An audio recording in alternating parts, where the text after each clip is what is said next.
capítulo 15 do Evangelho segundo o Espiritismo inicia-se com uma frase considerada um lema no meio espírita: fora da caridade não há salvação. Esta frase não foi dita por Jesus, mas o Espiritismo condensa nela os ensinamentos do Cristo sobre o amor ao próximo, a benevolência, a indulgência e o perdão como essenciais para a evolução espiritual. É por isso que logo após o capítulo, Kardec inicia o desenvolvimento deste tema com a parábola do bom samaritano. E esta parábola foi contada por Jesus quando um doutor da lei, um homem que estudava as Escrituras a vida toda, chega e questiona: Mestre, o que é preciso fazer para possuir a vida eterna? E Jesus lhe responde: amar a Deus de todo o coração, de toda a tua alma, com todas as tuas forças e de todo o teu espírito, e a teu próximo como a ti mesmo.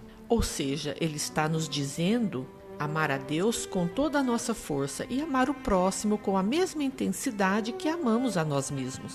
O doutor da lei, talvez, querendo limitar um pouco o alcance desse mandamento, ele faz uma segunda pergunta: mas quem é meu próximo? E é essa pergunta, aparentemente simples, que dá origem a uma das parábolas mais reveladoras de toda a tradição cristã. A cena se desenha assim: uma estrada perigosa entre Jerusalém e Jericó.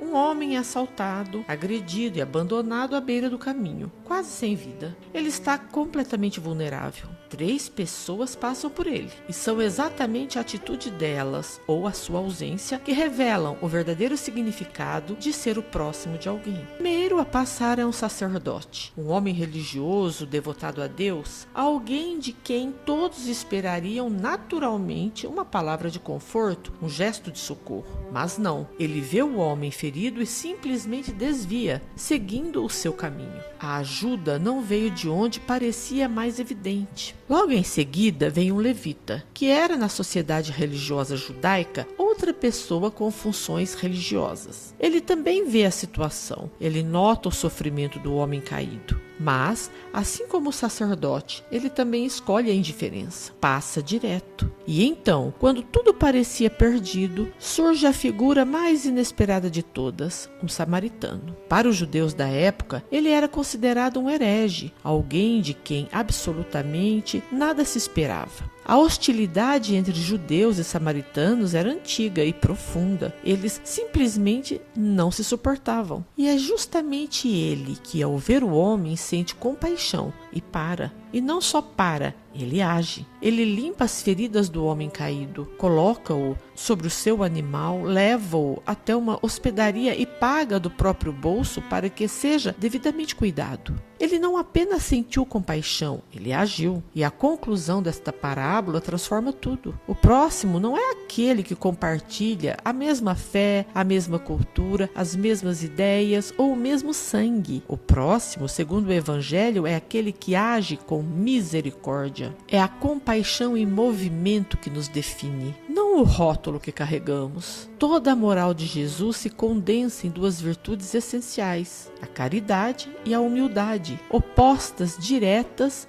do egoísmo e do orgulho. Em seus ensinamentos, Jesus não apenas as recomenda, mas as aponta como caminho para a felicidade eterna, dando ele mesmo o exemplo. E vai além, apresenta a caridade não como um conselho, mas como a condição absoluta para a felicidade futura.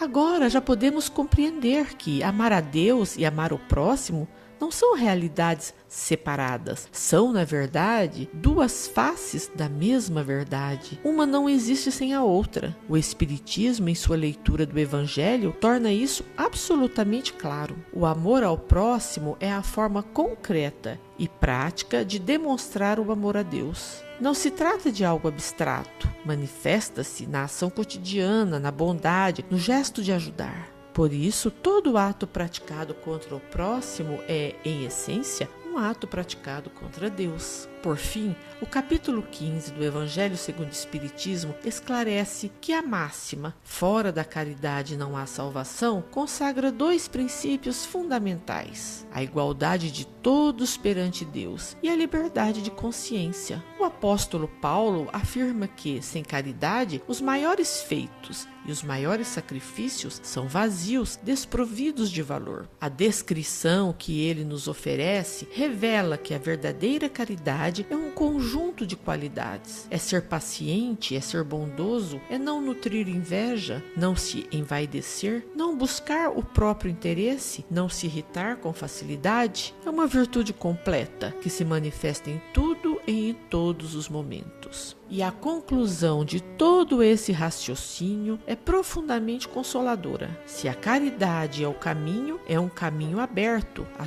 todas as pessoas, sem exceção, independentemente de onde nasceram, do que acreditam ou deixam de acreditar. É por isso que o Espiritismo, ao interpretar os ensinamentos de Jesus, abraça esse princípio com convicção. Seria uma contradição profunda afirmar: fora do Espiritismo não há salvação. Não são nossas crenças que nos levarão a trilhar o caminho do alto rumo a Deus, mas nossa postura perante o próximo, pois é o próximo o elo que nos liga a Deus. Nessa perspectiva, a salvação não é um prêmio concedido a quem pertence a determinado grupo, mas a consequência natural de uma vida virtuosa, a felicidade que se constrói dia a dia, ato a ato, em cada gesto de amor, de humildade e de caridade. É uma conquista, não um decreto. E assim chegamos a uma reflexão essencial. A questão deixa de ser no que acreditar e passa a ser